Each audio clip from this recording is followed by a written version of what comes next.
નમસ્કાર Jasdan, at this time media platform પર આપનું સ્વાગત છે।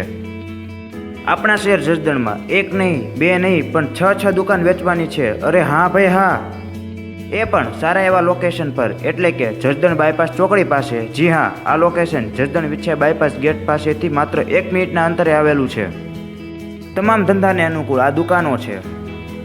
અહીંયા તમે hotel, restaurant, finance office, accounting office, મંડળી લાયક, આંગળીયાના ધંધાને લાયક, ઇમ્પોર્ટ એક્સપોર્ટ લાયક જેવા તમામ મોટા ધંધાને અનુકૂળ આ દુકાનો વેચવાની છે અથવા તો ભાડે આપવાની છે। આ 6 દુકાન એક સરખી જ છે અને જો માપ સાઇઝની વાત કરીએ ને તો 8નું મોઢું અને 30ની ઊંડાઈ છે। હા, તમે આ 6 દુકાનની દિવાલ તોડીને મોટો હોલ પણ કરી શકો છો। તો મોડું ના કરશો, આજે જ પહોંચી જાઓ, પછી આવું લોકેશન મળશે ને હો ભાઈ। પ્રોપર એડ્રેસ કહું ને તો જસદણ બાયપાસ પાસે જે દ્વારકાધીશ હોટલ છે ને, એ હોટલની બાજુમાં હોટલ ગ્રીન આવેલી છે। બસ એ ગ્રીન હોટલની ઉપર જ આ 6 દુકાન આવેલી છે। તો જો તમારે આ દુકાન લેવી હોય ને અથવા તો કોઈ પણ માહિતી જોઈ ને તો ઉપર જે નંબર આપેલા છે ને એમાં સંપર્ક કરજો। અને આ દુકાનમાં રોકાણકારો માટે તો ગોલ્ડન ચાન્સ છે।